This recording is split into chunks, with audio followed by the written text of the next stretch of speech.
Chapter 1. My first baby was finally coming.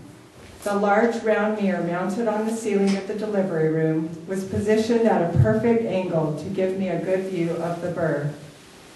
At this time, ultrasounds were not routinely performed, so we had no idea of the baby's gender or health. As my husband Terry sat next to me, I was filled with anticipation and curiosity, wondering whether we would have a boy or a girl, imagining which one of us the baby would resemble. Outside, the Utah landscape was white and pristine with last night's snow.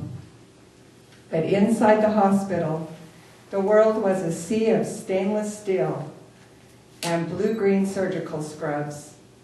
The room pulsed with a sense of excitement. I looked at Terry, whose face revealed his own expectancy and wonder, and then back at the mirror. As the baby pushed out of my body, I spotted the crown. The swatch of dark hair pleased me. It meant that my baby wasn't bald. The presence or absence of hair seems a small matter now, but I was young and naive. Nothing in my experience as a 20-year-old woman had prepared me for the reality of what was to come. When the baby's head emerged, the doctor used a small suctioning bulb to remove fluid from its nose and mouth. I wasn't worried. This was a routine procedure performed on newborns. Besides, Dr. Kirk had been delivering babies for many years. He had delivered my brother Cloyd 18 years previously. When he finished suctioning, he helped ease the baby's shoulders out. Once freed, the rest of the body slid out, wet and slippery, and the doctor exclaimed, "You have a girl!" Terry leaned closer and squeezed my hand. I wasn't worried that he might be disappointed not to have a boy. Throughout my pregnancy, whenever he was asked if he wanted a boy or a girl, he had responded that it didn't matter as long as it had 10 fingers and 10 toes. Suddenly, my eyes caught sight of our baby's body. It looked strange to me, nothing like I expected. Her skin was a pale blue and coated with a creamy substance. Was that normal? My eyes flashed to Terry, whose brown eyes revealed his own uncertainty. My eyes quickly darted to Dr. Kirk, but his focused expression revealed little.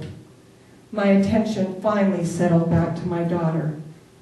She didn't seem to be moving. I was frightened. Was she alive? Panic coursed through me.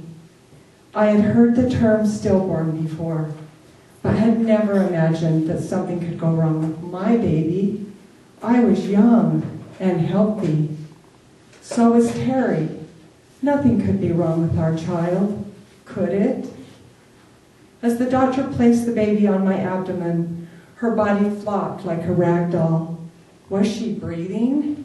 I couldn't tell. My heart pounded wildly inside my chest. A pair of nurses moved nearby, but my attention was focused on my small, motionless baby, and the doctor who was busy clearing more fluids from her mouth, nose, and throat. The word breathe was like a chant inside my head. Breathe, breathe, breathe. Finally, after long and excruciating moments, gurgling sounds arose from her mouth. She made noises that sounded like muffled cries. Her arms and legs moved frantically, as if she had the sensation of falling. Yes, she was very much alive. I was relieved. My eyes moistened with tears. Then I saw her arms. Really saw her arms. Something was wrong. These were not normal arms. Not normal hands. Now I was the one struggling to breathe. My pulse raced as I tried to make sense of what I was seeing. Her small bluish arms looked abnormally short and were severely bent at the wrists.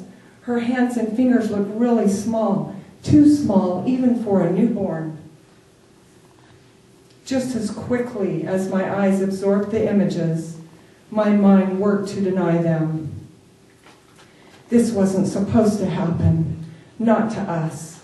My mind raced. Her arms were fine. She had simply been cramped inside the birth canal. She would look differently in a few hours. She just needed a little time in a less confined space. What else could explain her odd appearance? Nothing was wrong with my baby. She was normal. She had to be. I had to make my denial real.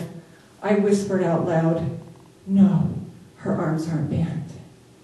I blinked to clear my vision, but that did nothing to correct the distorted arms on my baby's body. A lump was forming in my chest, in my throat.